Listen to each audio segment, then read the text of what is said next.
All right, so we're going to go over the basics of this because this is what I wanted to do. As I mentioned, I wanted to tell a story because I think that helps. And the story is that I came into this with zero skills, zero knowledge, and zero expectations. So I really had no idea what the fuck I was doing. And I think that's important to emphasize and re-emphasize that as long as you just use your common sense skills, a lot of times you're going to find stuff, right?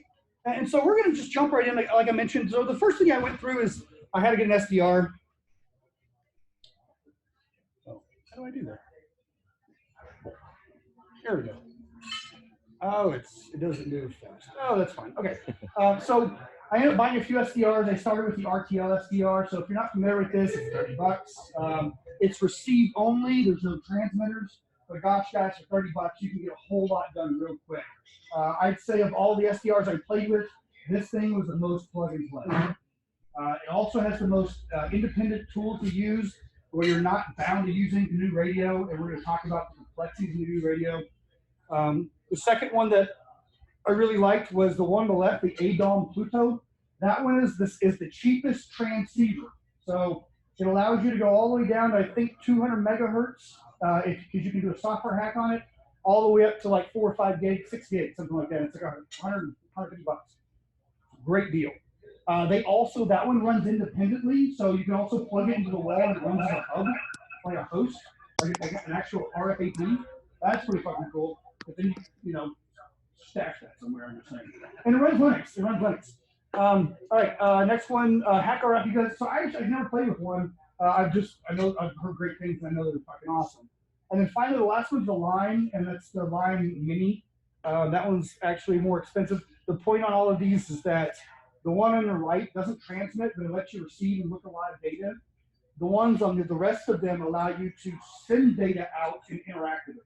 So we're going to talk about two different paths today, read path and write path. I want to bring this a little bit to the software layer, software work, because that's where I live.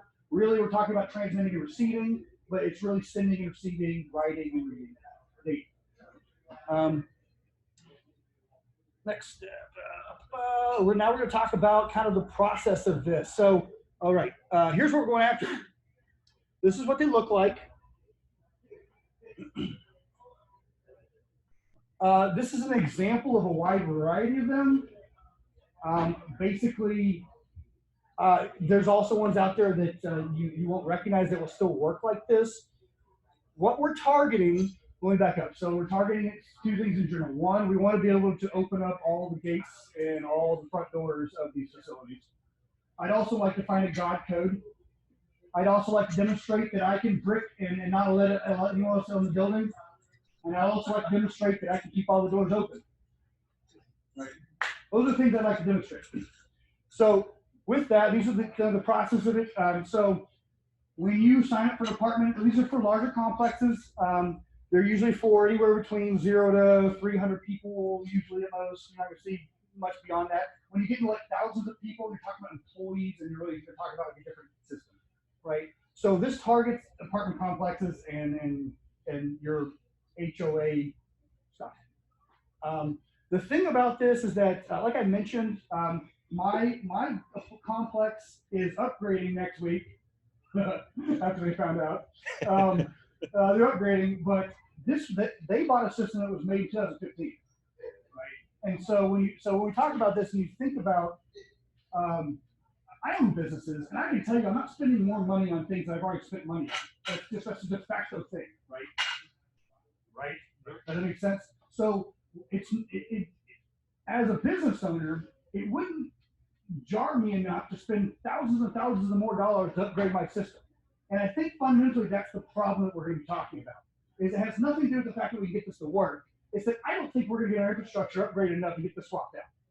That's really what we're talking about, but I want to kind of frame this in the context of the technology. Next slide. Oh, please interrupt me and interact if you have any questions. So I bet you're wondering, well, what does the other side look like? It looks like this. Please, again, interrupt. So I did all the research on my own. I literally made all this up. I came in knowing nothing. So if I'm wrong on something, which there could be a chance where I made some new terminology up, please let me know. I literally came in from the dark, all right?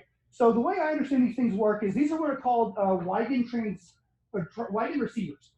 A Wiegand receiver basically attaches to an antenna, and it pulls out Wiegand codes out of the air. And you can set these things to different frequencies. They can actually listen on multiple frequencies at the same time, so they can listen to 295, 433, 390. There's a bunch of ones that are common in what we're going to be dealing with, but they can basically support a bunch of things at once. The reason they did that is to support old fobs, you know, from the 90s and 2000s for backwards compatibility, but it's the same technology, nothing changed, right? So the way I imagine it works is these things are out there somewhere in the lots and shit, and they're wired back into the host system, because I've seen the software system at my place. I know kind of what it looks like. It's this old Windows, I think it's 98 or 2000. I'm not really sure what's running. Don't want to get that close. I scared them. But what I do know is that basically this converts radio to Wiegand pulses. So when we talk about Wiegand pulses with Wiegand code or Wiegand encoding, we're talking about your simple scanners, receiver, your readers. You know, RF, RF receivers. So when you put the RF receiver up to one of those different types of ones, it spits out the same bits. It's just this gets it from, instead of being like 5 feet or 2 feet, this is 3 football fields without it. We're going to talk about using your building as an antenna. All right. So the first step is to find out like what's going on, right? So here's the process. Everybody get your if you have a key fob, get it out. Shine a light on it because there's something we're trying to see. All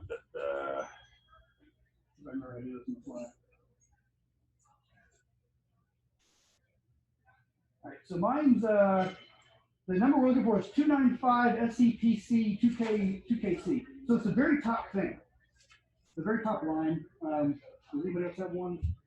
So on yours, if you flip it over, yeah. You can't see it. So 433. So your frequency is 433. That's what you know. My frequency is 295. My megahertz. Anybody else need help? Need to find your frequency? He's got one. Whoop, we got a live one. 295. Yeah, hopefully we got about that.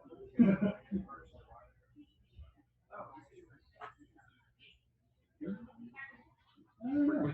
That's a whole other thing. But I don't know what the protocol is. Maybe. Oh, 295. Good. Okay. All right. Next thing to do is to actually punch in that. So take that entire serial number, take it to Google and punch it in. So we want to put in that number. So mine's 295 SCPG2KC. You just want to Google it. What we're looking for is the FCC Go website. You're trying to map this back to their FCC registration. So the reason we're going to be touchy about transmitting is transmitting requires licensing and all sorts of legally stuff. So we're going to touch about that conversation, but for the sake of getting more information, this is the process. So every corporation has to register, and I do need somebody to pull mine up because I can't do it right now. Because there's something on there that you need to point out in their FCC filings. Google, you said? Yeah, if you Google that top number. What's my time? I got time, right? Yeah, you got time. Plenty of time. Yeah. What time is the work session?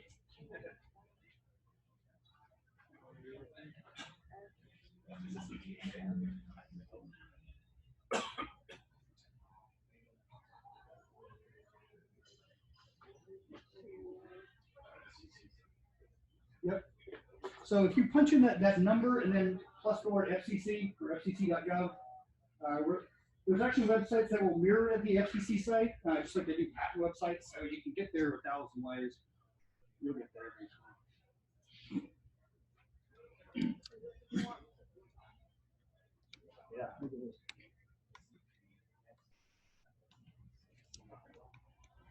Yeah, it is. Good job, man. All right. So let me find the line that I want, because it's really funny.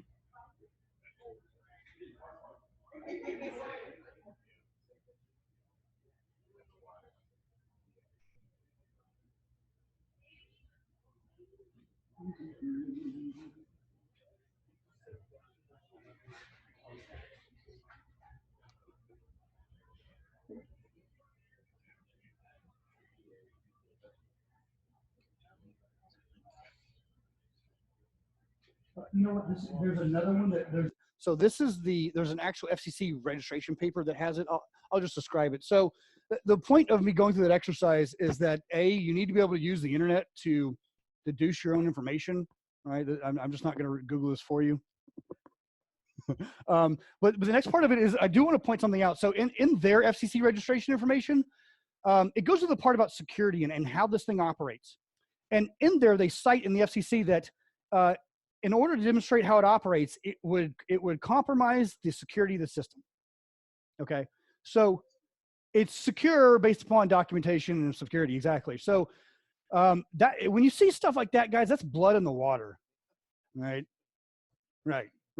So, but I actually wasn't convinced yet. I thought there could be some rotating keys and such. So I came back and I thought, well, okay, so I know it's 295 megahertz. So I started with Windows, and that's what we're going to do first. And so I'm going to go, I'm going to show you the app first, and we're going to do it live. So this is Cubic SDR. It's one of the easier ones. Again, I started from I didn't start doing this in Linux. I started in Windows. I like Windows. I'm actually known to do a lot of Windows stuff. So I live there. And so to go back to so anyway, my point is I thought I could be able to do this here. So I started here. So we're going to do live now. I'm going to show you how to do it. For those of you that have it running, pull up, don't look at that.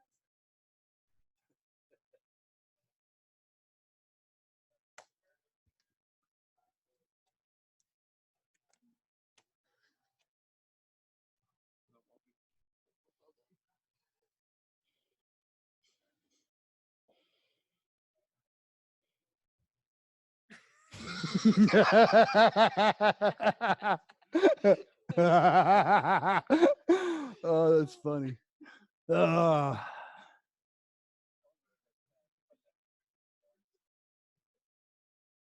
It's a reverse troll at this point in time because it's synced to all my computers, like across all my laptops everywhere, and we work together. So now he owns it. It's funny. I like it. All right. Cubic SDR, where the hell is it?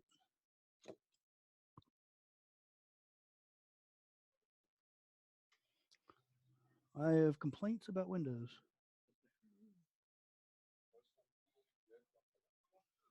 Is this the right laptop? Who are you people?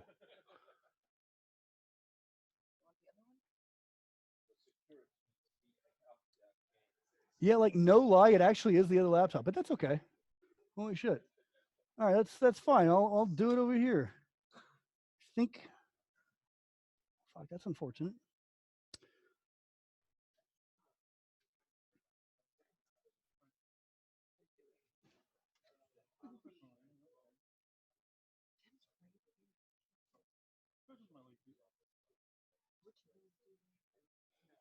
Mm-hmm.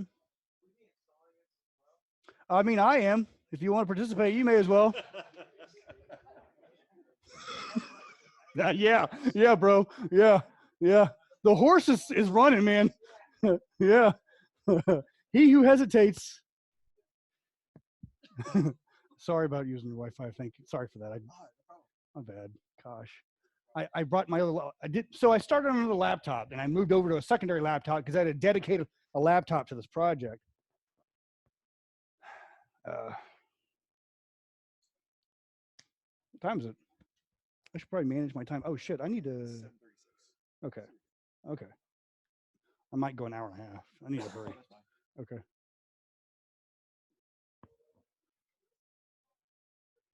If anybody has it up already, I can start to help them.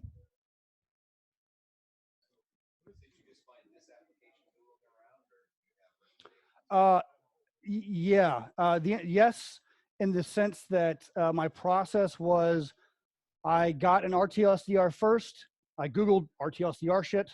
They said, you should try Cubic. It was like on the top things, Cubic and Pluto something, or there's another one that complements that wraps this with others. It'll come, I'm going to show it to you here a bit. But yeah, and so it's like, okay, well, I'll start with this. And then I know it sounds dumb, but I installed it and then I pressed play and it worked. I was like, oh, cool. That was easy. I'm a radio hacker now. Yeah. I've made it. Yeah. You did not read the license agreement. I didn't, you know what? No, he did the first time. Sorry. Yeah.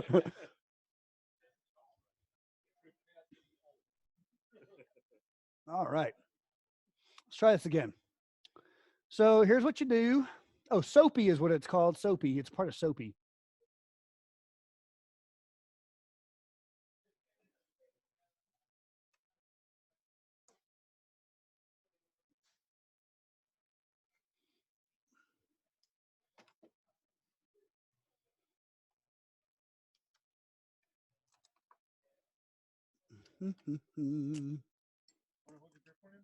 No.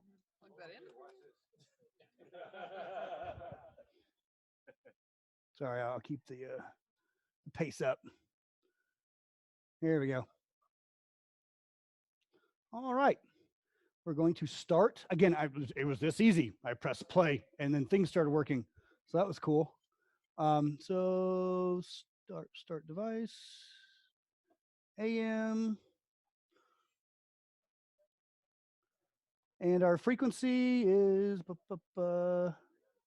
295000000.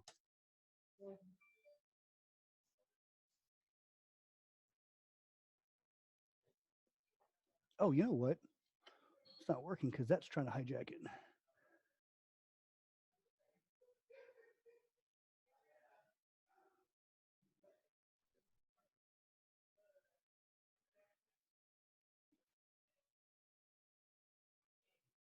What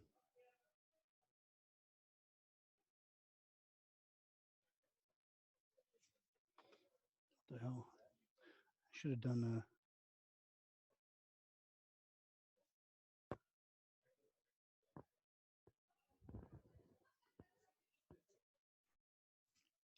All right, well, does anybody else have it working? So apparently I didn't do enough sacrifices. Let's try my other SDR.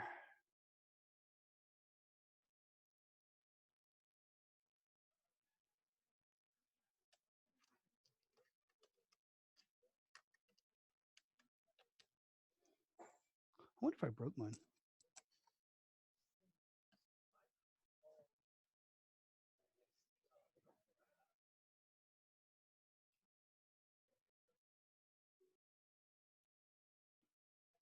That's fine. Okay.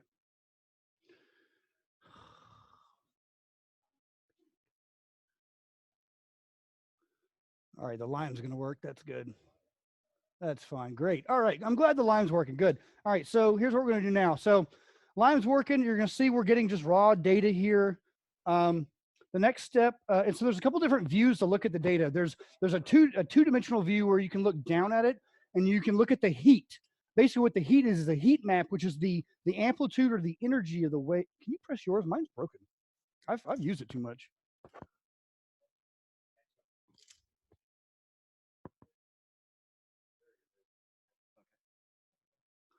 Yeah, there we go. Yeah. All right, good. Yeah, there it is. Let's see if I can zoom in at all. All right, so you see our data coming in here at 295. It's this big, thick stream. What you'll see on this adjacent size, oh no, let's ask questions. You guys see these adjacent things on the edges that had some color there? What are those called? Son of a bitch, they are. They're called harmonics, right? So in music, you even have harmonics and radio frequencies. Good, attaboy. I thought nobody knows this stuff. Damn, good. Oh, good. That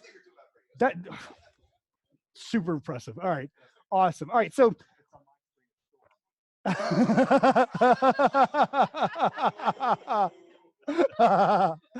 oh, that's funny. Fight.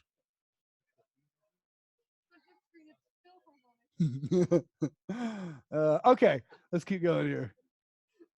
So So in the other example, this is what I saw.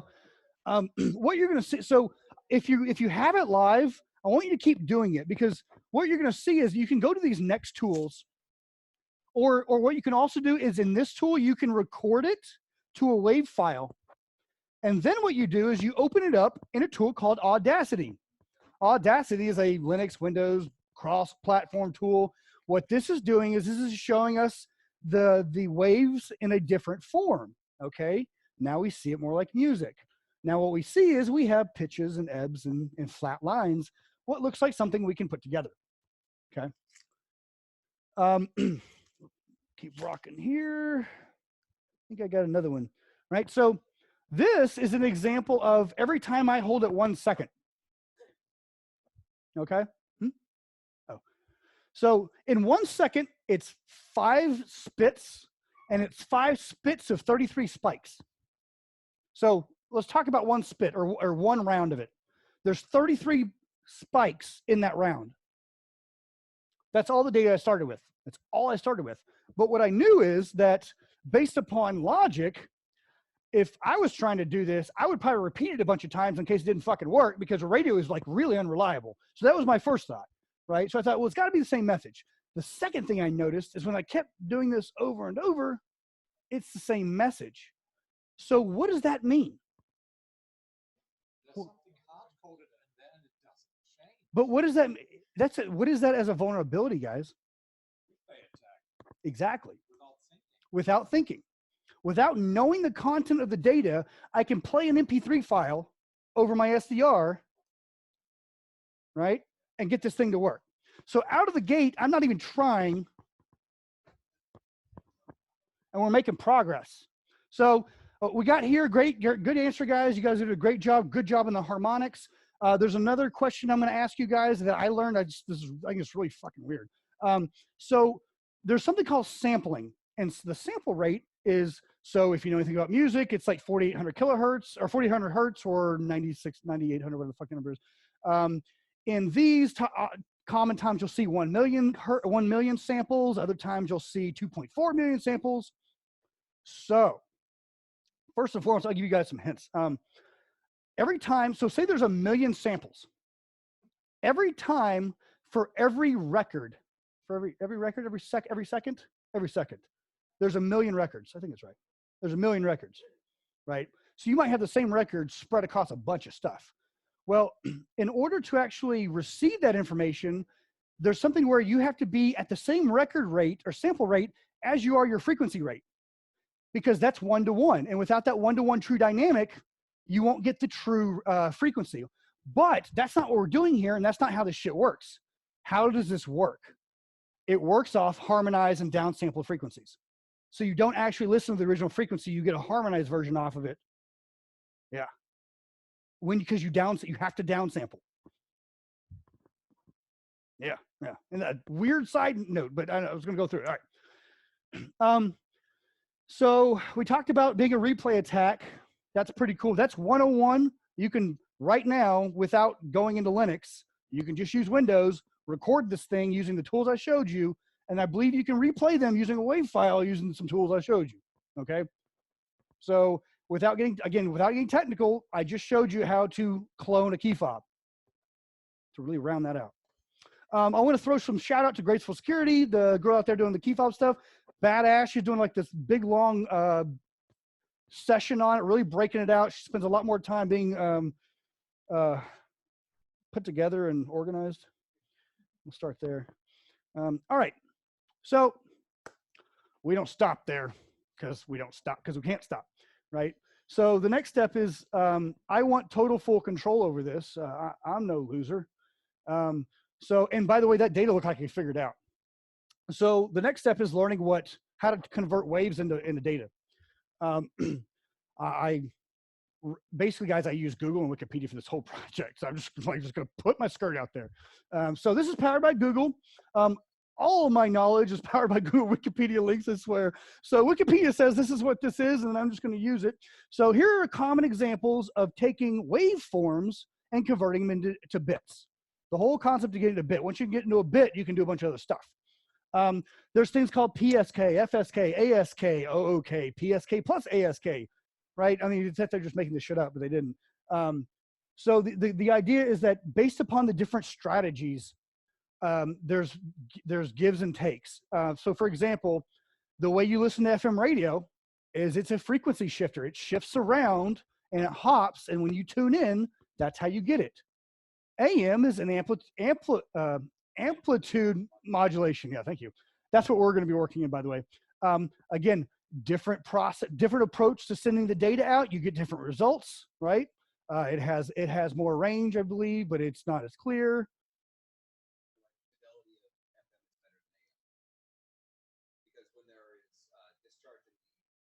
Mm-hmm. When there's discharge in the environment, okay, yeah. FM adds to the amplitude. Oh, AM adds to the amplitude of the wavelength. Oh, okay. Oh, interesting. Because exactly. Oh, interesting. Okay. So apparently the weather affects AM. I did know that to the degree of like in certain days you could AM talk to people in Japan. I think is what I heard you could reach. Yeah, there's something you could do. You could reach them somehow. I don't know. Yeah. To do FM right, you need to be at a higher frequency, but that frequency is not reflected back to Perfect. Exactly. These are the things I didn't know, and I'm still learning. So thank you for that. And so here's what I was able to do. I was able to look at my things, my audio Audacity thing, and I was able to look at pictures on the internet, and I figured out one that looked like mine. And so that was my approach. And come to find out, it's called PPM. It's actually called DPPM. And so this is how this stuff works. So this is kind of your wave. We're going to be focused on the carrier wave. You can get all sorts of confused. We're talking about the wave, the carrier wave. In this regard, this is kind of the wave. It goes up and down. When you break it out further, we're going to talk about the basically periodic pulsing. So what we're looking at is the wave goes like this. It periodically goes like this. You saw the spikes that went like that. Well, the idea is we just want to convert that into single ups and downs, because then based upon time and using clock sequence, I know based upon a static clock sequence, if a mark is in my 0-bit spot or a mark's in my 1-bit spot. Okay. That's how it works generically. With this one, it's a little bit more wonky because there's PWM and PPM. PWM says that for a 0-bit, I'm going to get a short wave.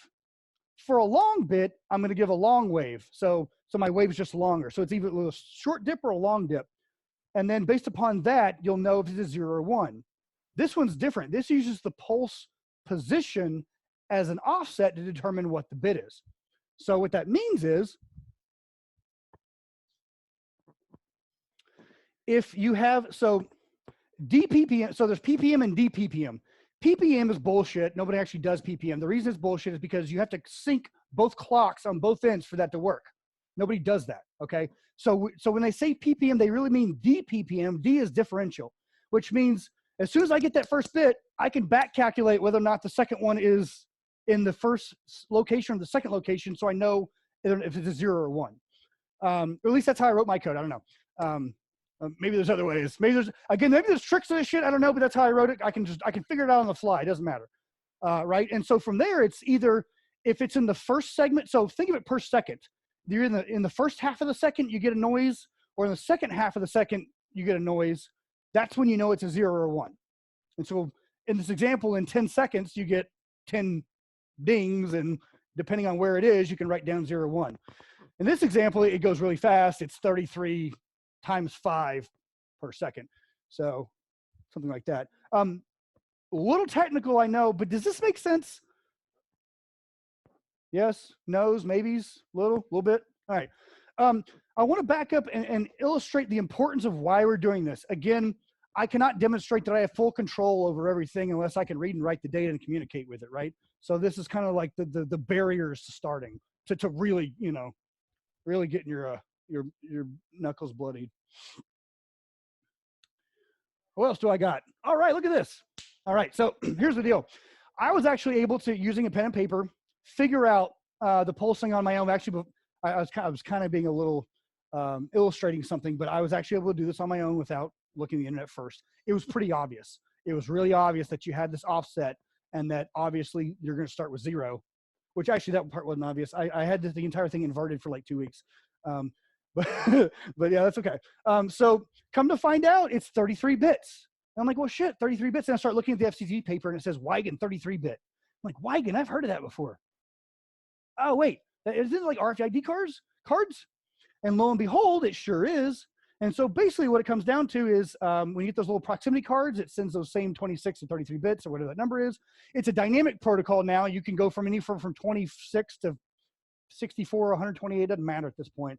But in this example, we're going to be doing 26 and 33. 33, I don't remember. Yeah. So anyway, this is kind of what it looks like. I'm going to go back to that slide, though, because it's a good one. Basically, we get 20, in our example, we get 33 bits. But for this example, we'll talk about 26. So you get the ends of the bits are parity bits. The reason that's important is we're transmitting over RF, which means we have no reliance on what the other end gets. So you have to verify once you get it that that's what they intended to send you. Otherwise, you might unlock them for the wrong reasons, right?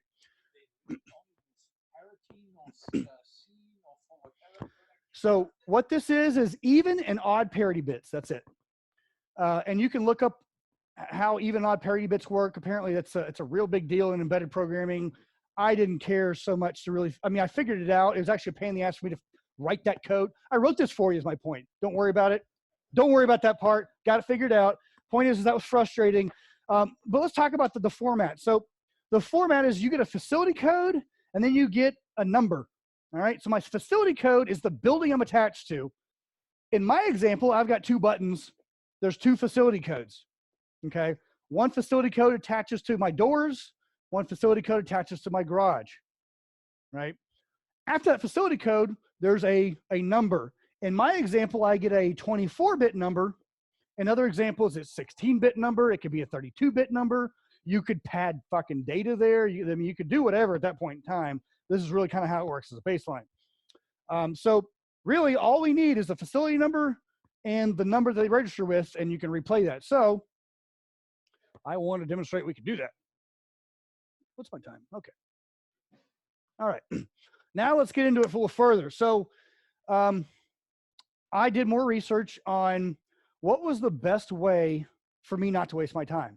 And what I mean by that is that all the tools out there for SDR is disparate. It's just all over the place. You've got some stuff specifically for RTL. You've got some stuff for Lime. And then you've got GNU Radio that really wraps everything. But if you guys have ever tried to use it, it's really fucking hard, right?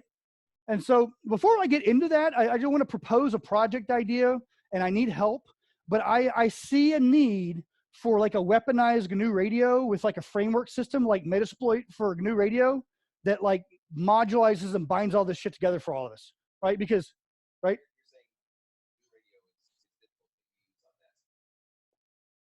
I can't hear you. I'm old. I know I heard you. Shut up. Yeah, I know I heard you. I heard you. I heard. Yeah, it was hard, but I figured it out. Really? I literally didn't. That was the easiest thing. That was the easiest step for me, honestly. All right, so let's talk about this. So here's my issue with it. They'll let you do anything. They give you the fucking kitchen sink, which is the good thing and the bad thing, because then you know like how the plumbing works. And so this is kind of what I put together. This is an older slide. I actually will explain this here in a second. So let me explain it now. All right, so we're gonna start from the left. I wait a second. All right. We're gonna start on the left. The left is our spout. So here, I'll stop. So when I talk about this, I'm gonna talk about like more from big data because I've come from big data. So you have spouts and sinks. They kind of use the terminology here, right? So a spout is something data you're getting from. A spout can be a WAV file, which means you can record your WAV file in Audacity and replay it in this thing. Just put that out there. It can be it can also be your SDR. As you'll see, I actually made a few SDRs work. I made the Pluto and the RTL work plus WAV files. The next thing you do, and so in this example, these two guys are going to be are now commented out and don't apply because what I'm doing is I'm doing the same thing twice. So here's what Wikipedia tells you to do. Wikipedia tells you you need to do a low pass and a high pass filter, which is a band pass filter. What that means is you need to filter out all the noise like to the left and all the noise to the right of the frequency you're looking for. Why? Because that's the basics, and you don't want to get bleed over and shit like that. So in this example, I actually those need to be commented out because I found this other module called AMD mod that did everything I needed for me. So Wikipedia says do this by hand, and then I found this module that did it for me. So in the new example, it's just AMD mod, which does your pass and stops on both ends. And so I set it for 280 megahertz and 300 megahertz just to give it a broader range.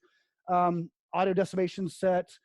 And so from there, once you're done with that, there's a few things you do after that. So you actually are going to invert the data. So this is what I did. I inverted the data because what happens is you have these spikes going up. And I'm like, well, shit, wouldn't it be easier if I just said everything greater than 0 or whatever, you know, and just made it positive?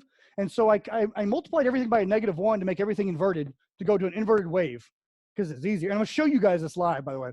Made it easier. So then when I did that, I bumped the gain up, increased it max as I can. So and I'm going to show you guys. I was getting codes from apartment complexes. I don't know what the fuck they are. Yeah.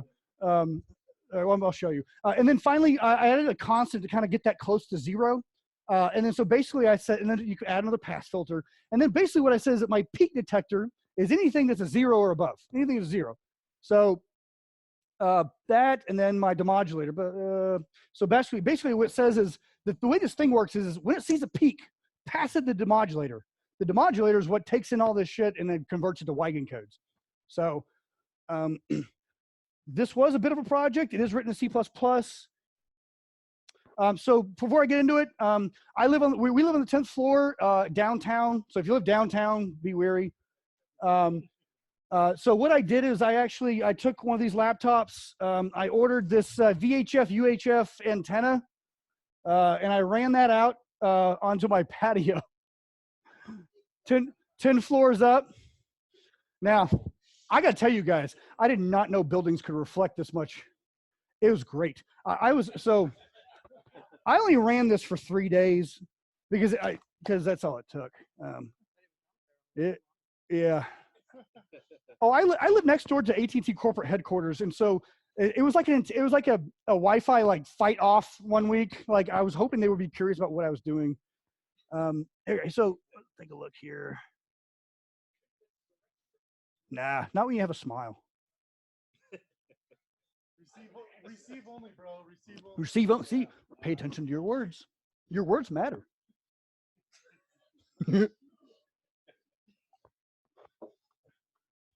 All right, so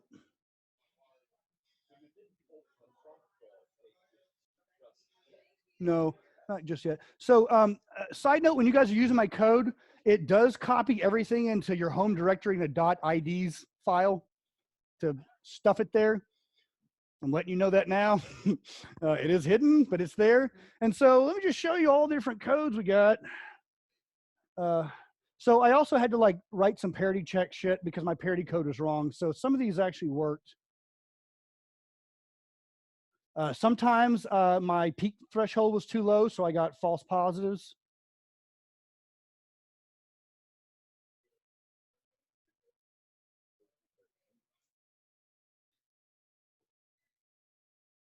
It's not even updating. I'm going through pages over here.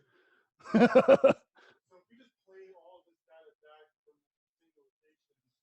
Yeah, you can open every door around me. Everyone's going crazy, right? Like all the doors. Yeah.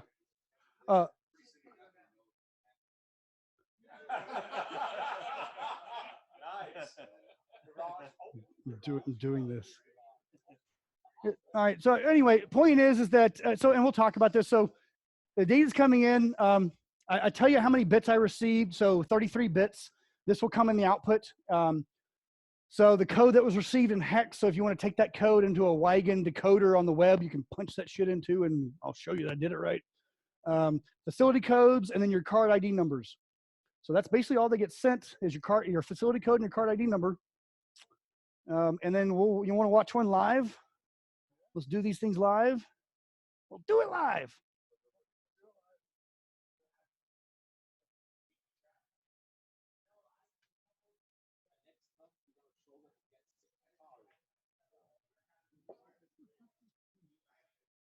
Car remote's actually rotating.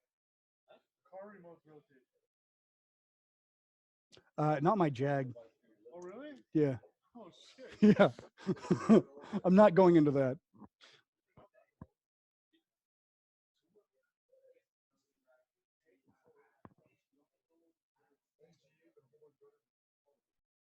All right.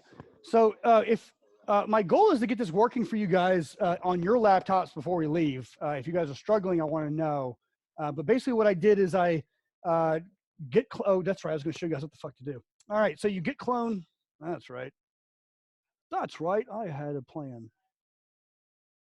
What you'll do is you'll git clone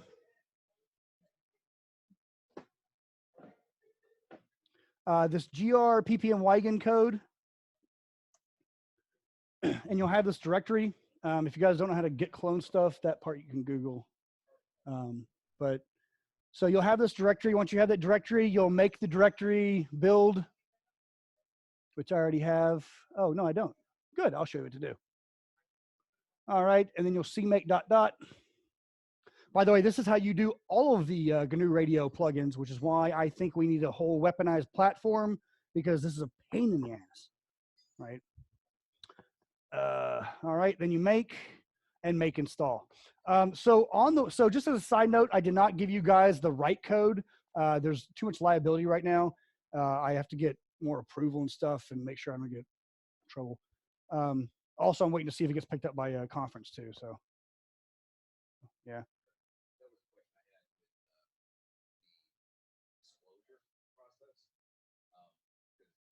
Oh, I have questions too. Yeah.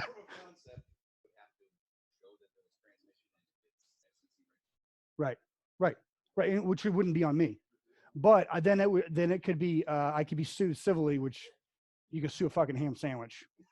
I've been sued before, and I'm not a ham sandwich, so I know I can get sued. Okay, so I'm sensitive to that stuff. All right, then you'll make install. But I'm going to show you two different ones because I'm going to show you the right plugin too. Obviously, we're not going to go half trow around here. All right, next step. You press play.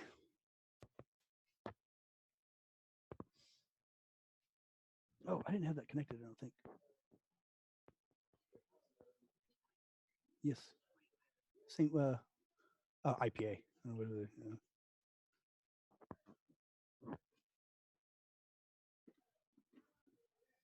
Let's try it again.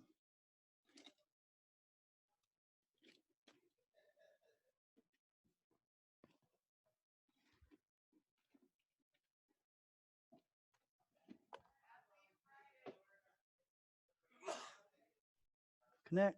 Hang on. Sorry. 1 second. My RTL SDR is mad at me. They are a little flimsy. They stick out too far, and I'm also a bull in a china shop. All right, let's try this again. All right, sorry guys. So I'm going to support this. I mentioned that online. I stand beside that. So if you guys can't get it running tonight, I will support it over Twitter. Let's do it publicly. That way people can learn from everybody else. But I want to get this usable to where everyone can use it. So what you first have to do is divide your seconds, because the things have such a sample rate, you can get into seconds. And so that just doesn't make sense. Get out of here, take my auto range off, and then get my counts down. So basically, this is the same. So using all that math and all the stuff that I did, made it a -1, and then I did some other shit. I got it down to a 0.02. That was kind of my point is, and I made 0 my spike line, right? So when I do this, here, let me zoom out further.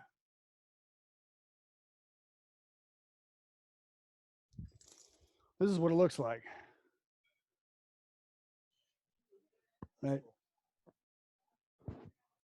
Yeah. So all that math gets you to that point. So then I wrote code on like, bitches, okay, if it goes past 0, then I know I got stuff. So that's basically how it works in a nutshell. You use these other 2 things to make sure you didn't screw up. And then once you get to that point, oh, wait, now you can see in the background it's working here. So down here, it spits out your contents.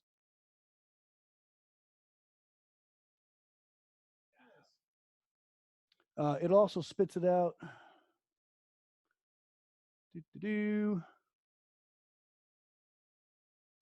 Oh, here it is.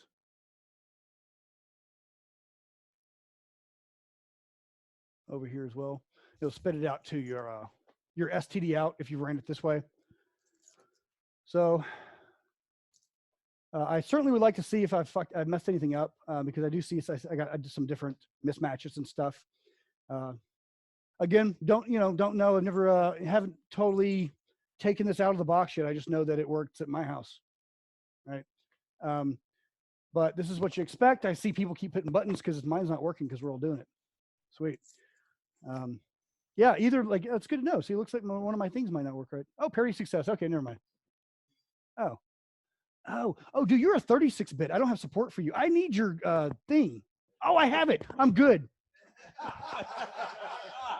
welcome to my house anytime. All right, so I don't have support for 30. Okay, so you saw me kind of do weird reactions. So let me explain this. On the left-hand side, it tells you how many bits are in the sequence. I've only written support for 26 and 33. That's all I have access to. So if you guys will send me these things that say, hey, it says parry or it says whatever, it's a bit stream, but no codes are coming out, let me know. I get it to work. And then you can pull and do your thing. Cool? All right. Just send me MP3 and a picture of your driver's license.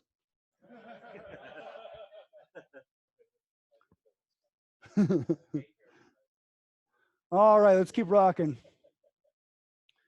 So I showed you that part. I showed you we pulled these things. All right, so let's go to the next step. All right, so we have facility codes. We have matching card numbers. We have the ability to read these things. We have the ability to replay these things. All right, now we have the ability to enumerate these things, right? So let's talk about keys. Well, let's back up and talk about the things I put on the thing. That's a good idea. All right, so we talked about that. Let's see if they work. Okay, enumerate. Yeah, I did it. All right, good for me. Good for me. All right. Well, yeah, enumerate new codes is basically kind of where I'm headed next. And so why is that useful, right? And we're going to talk about kind of like the things that we're seeking. Some of the things that we're seeking is going to be things like God codes. You know, these are things that I don't know. I don't know it exists. I don't know it doesn't exist. And I've written a bunch of software before. I would put it in there. I'm just saying. Because you have facility techs, you have these techs that go out across sites, these locksmith guys, and they use the same key fob. I know almost all of the WineGuard stuff for like access control systems. They always go sequential with the numbers to program them. And so I know, but how many can you do? How many can you send per? Yeah, good question. So here, I'll come back to that. Oh, well, look at Jason. It's my next slide. Oh, yay. Sorry. No, we'll go back. That's fine. All right. So your limitations of write are powered by Samuel Jackson's. That's his tortoise's name. So basically, there's 5 messages a second limitation, which means we could safely try and assume we could do 2 tries a second if you split it in half. I don't know. I'd like to at least broadcast 2. And even then, measuring success is a little difficult. You have to kind of like, how do you measure success? Pulling the door, I guess.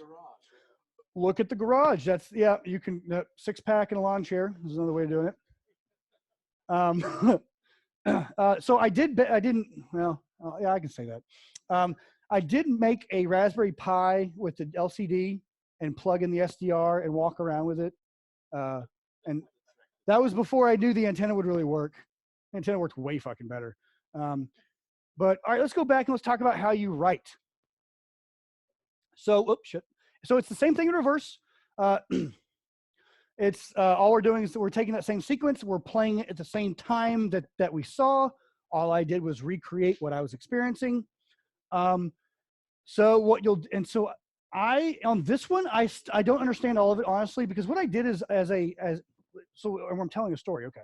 Part of my story is that I didn't care to make this official at first. I just wanted to show I could do it.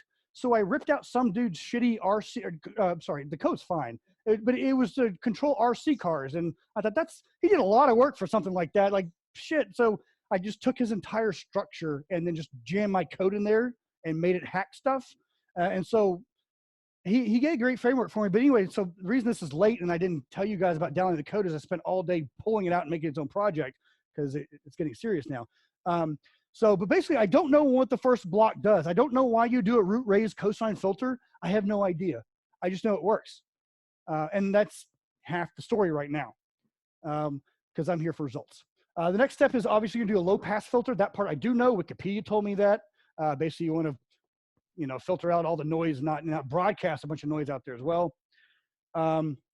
Same thing with the constants. It's the same process of adjusting the data where we need it to be based upon hitting our they're actually vertices. I don't want to talk about it. That's fine.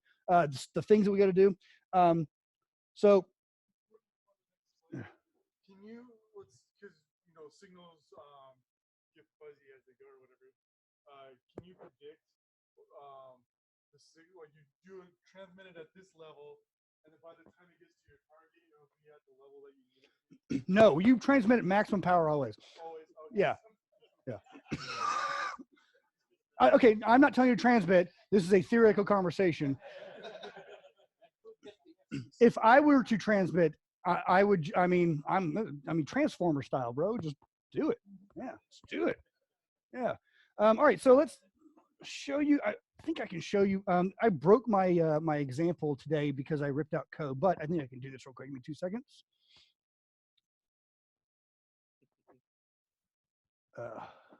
I like the excitement of knowing I can fail. All right, thanks. Man, I'm still getting codes. Thanks, guys.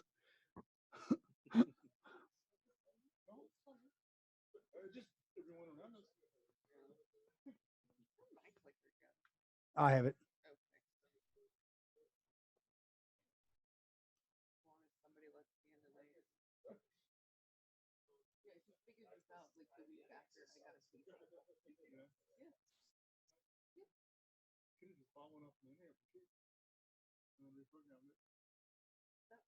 Thanks, Jason. Wait, what?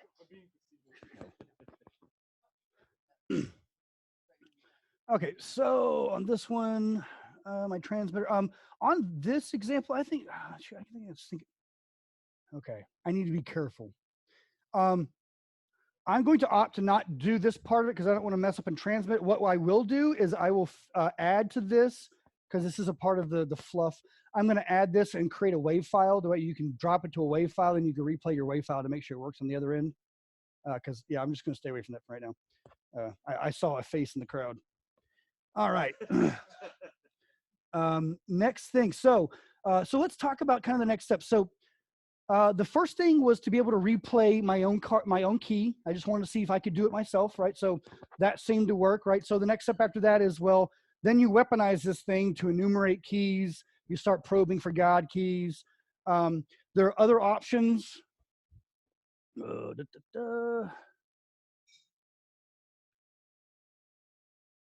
wait.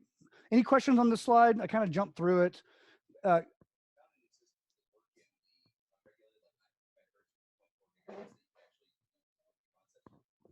No, I haven't. Those exist? Oh, yeah. No, I don't know. Yeah, I don't know. Just to me, these are all just a number, right? So I just I don't know. As long as I don't transmit, I'm fine. All right. So next step. So, all right, next level mess, right? So I talked about some of the stuff. One of the things that, and I'm going to touch on this because I just really want to talk about the extremes you can go as a hacker. And so I decided that because I started going down the path of doing the software SDR, and I thought, what would be faster if I just got the SAW resonators and shit off the internet and built my breadboard of my own transmitter. That's an option. You can actually, even though the FCC parts are regulated, you can get your FCC SAW resonators and stuff off over there. You can even get embedded MPUs that have a full, like, that allow you to adjust your frequency and stuff. You can, it's like it's adjustable. Like they've got this thing pretty wrapped apart. So my point is if you really want to make your own, you can do that. I did. If you want to take it to the next step, they're pre-programmable. So you can actually dump the code off of these things, change your ID number, and reset the firmware. That's another option. It just depends on how far down the rabbit hole you want to go. In order for me to do that, I had to build 15 reprogramming kits because they don't make the reprogramming kits anymore. So I'm not doing that. I'm just saying that's how far you can go down this path. So again, I talked about some of the fun tricks: KeyFob cloning, permanent open lock. So in theory, so I have a 100-year-old building and it's made of copper pipes. In theory, you can turn your building into an antenna. You may magnetize the pipes, but that's the risk you're willing to take. Oh, I didn't do that. I'm just saying. So if you did something like that, you could obviously jam everybody out, right? Or you can constantly broadcast keys to keep the doors open, right? So those are fun things. I talked about God code we're looking for. The next step after this, we're looking for application bugs. All I did was attack the protocol. So what happens after this is they pass this stuff off to like this whole computer system that like does a lookup on a SQLite database or some shit, obviously, I assume, you know. An access database, of course it is.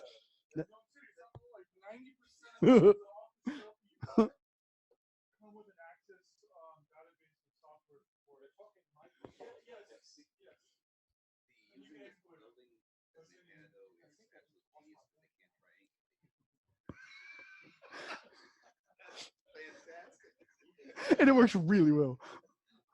All right, so let's talk about the business side, the non-tech side, because we spend a lot of time on tech. Let's talk about implications on our lives, right? Because I'm not here to scare the public. I'm not here to tell you that you're in trouble. I'm here to demonstrate there's a threat, there's an issue, and I'm here to solve it. Okay, we're working with the manufacturers now. The problem with this, guys, is that everyone has to replace hardware. This is a protocol issue. This isn't something you can just tweak. This is a fundamental issue, and it requires education and awareness. And unfortunately, that does require exposure as well. I just hope to God that we can get this all sorted out. So go ahead. Yeah, exactly. Yeah, the proxy, exactly. So on this, let's talk about business stuff. I'll answer the question, but let me ask it first. Do you think that you have a reasonable sense to privacy, safety, and security with these KeyFob systems? I thought I did. Honestly, guys, I thought I did. I thought I had a reasonable sense of safety and security because I thought, well, without a KeyFob, you can't get up to my front door, right? There's this whole disconnect thing. And I mean, I work with government entities. They can get up. They can get up anywhere. They're slick. That's not a problem. It's just the generic people, right? And I knew that was a thing. Yeah, but really, when it came to this point, it was like Legos, and it kind of hurt my feelings. So that's kind of how I felt about it. I lost all hope. Anybody's thoughts? Any feedback on that at all? Like we're just like, oh yeah, the world's screwed. Let's light it on fire, watch it burn again. Huh? Where most of these kind of things are deployed, tailgating is a huge issue. Yeah, that's true. Right? Yeah. That's true. So then you talk about like the more nefarious things, right? Setting people up for crimes, shit like that. Yeah, but all right. I'm getting close to I think that. That's a good point. You try to set someone up for a crime. I mean, this research alone is just demolishes. All right, so remediation steps. New KeyFob systems. If you do rotating keys, I can't replay it. Then side note, then you're open up to the next attack where I can jam the other side and then replay your play. That's how it works on the Teslas. Well, I hope you guys do that. Okay. Oops, sorry. Anyway, all right. Any questions? Did it make sense? Yes, it did. I see a few confused people. Your face concerns me. I was thinking about the Tesla thing. Okay. All right. Either he's shitting his pants or we got a problem here. Anybody have any questions, comments, concerns? Did it make sense? All made sense? Cool. All right, well, thanks guys. Thanks for coming out.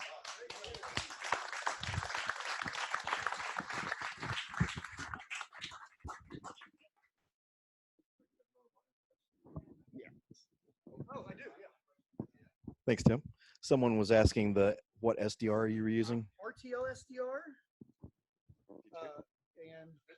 and Pluto. The RTL SDR was the one that does not transfer. Correct. Yeah, I use RTL, the Pluto, and Line. Is the three that I use. Did you get that online? Okay.